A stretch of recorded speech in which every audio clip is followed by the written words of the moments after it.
अस्सलाम वालेकुम नाज़रीन, मैं हूँ आप सरदार तैयब खान और आप देख रहे हैं GNA प्लस। नाज़रीन, इस वक्त मेरे साथ मौजूद है अली बट्टर साहब, जो सरदार लतीफ़ खान खोसा साहब लिफ्ट में जब फंसे थे तो उस टाइम उनके साथ ही मौजूद थे। तो इनसे जानते हैं कि क्या ये लिफ्ट कोई तकनीकी बुनियादों पर ख़राब हुई है या कोई साजिश की गई। सर, इस वजह से क्या कहेंगे? देखें, जैसे ही समाअत ख़त्म हुई तो हम वापस जा रहे थे, लिफ्ट में आए और एकदम से लिफ्ट बंद कर दी गई। मैं समझता हूँ कि ये कोई टेक्निकल प्रॉब्लम नहीं था, ये डेलिब्रेटली बंद की गई और इमरान खान की पूरी आधी जो है वो लीगल टीम लिफ्ट में मौजूद थी और 1 घंटा हमें उधर बंद रखा गया।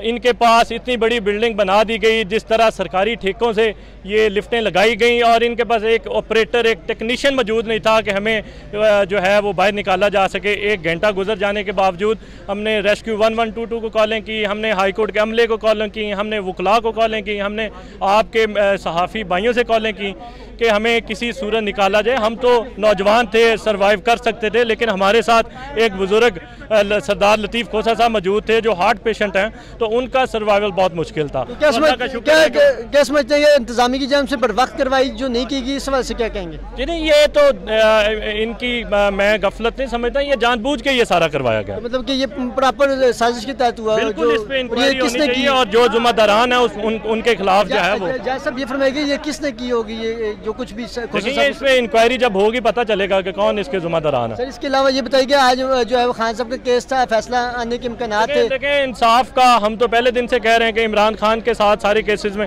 इंसाफ का कत्ल हो रहा है और हमें समझ नहीं आ रही किस तरह उनको डिले किया जा रहा है। सुप्रीम कोर्ट ने वाज़े अहकाम दिए हैं कि इसको आप सुने और अभी तक वही पुराने हरबे, वही पुराने तरीके जो पुराना अदालतों में आजमाए जाते थे कि किस तरह केस को डिले किया जा सकता है, वही आजमाए जा रहे हैं और अदालतें उनका हिस्सा बन रही हैं। सर, खोसा साहब ने इस्तदा की थी कि पीर को इमरान खान साहब को सुप्रीम कोर्ट में पेश किया जाए। क्या इमरान खान साहब को खोसा साहब की इस्तदा में पेश किया जाएगा? देखें, वो अभी तो सुप्रीम कोर्ट का फैसला, वो क्या फैसला करती है वो उन पर डिपेंड। तो हाई कोर्ट की जानिब से अगर जो ये मामला जो डिले किए गए, इस पर क्या कहेंगे कि आज आपको तो उम्मीद थी कि आज फैसला आ जाना चाहिए, क्योंकि कल दलाइल आधे से ज़्यादा मुकम्मल हो चुके थे, वकला की आप लोगों की जानिब से ये सारे सवालात उस दिन जब सुप्रीम कोर्ट ऑफ पाकिस्तान में इसकी हेयरिंग हुई तो उधर भी ये कहा गया कि इमरान खान सच्चा है कि उसको तोशाखाना केस में कानून के तकाजे पूरे नहीं किए गए, इंसाफ का कत्ल किया गया और वही सूरत हाल आज हमें हेयरिंग के दौरान नजर आई।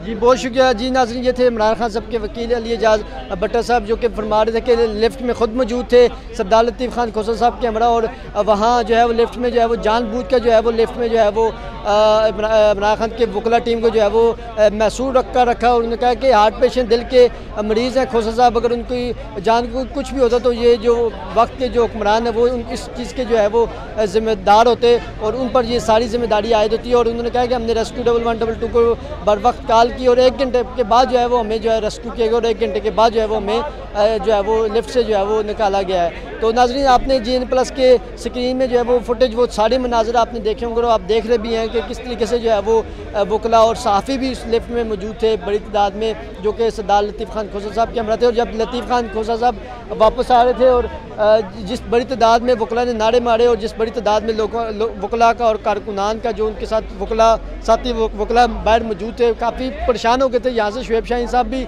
मुझे GN प्लस को इंटरव्यू दे के जो है वो अंदर जा रहे थे और यही बातचीत हो रही थी। खोसा साहब जो है अंदर लिफ्ट में जो है फंस चुके हैं। इनकी जानिब से वकला की टीम की जानिब से कहा जा रहा है कि इसके लिए कार्रवाई होनी चाहिए, प्रॉपर कार्रवाई होनी चाहिए और जो लोग इसके जिम्मेदार हैं उनको सज़ा भी देनी चाहिए।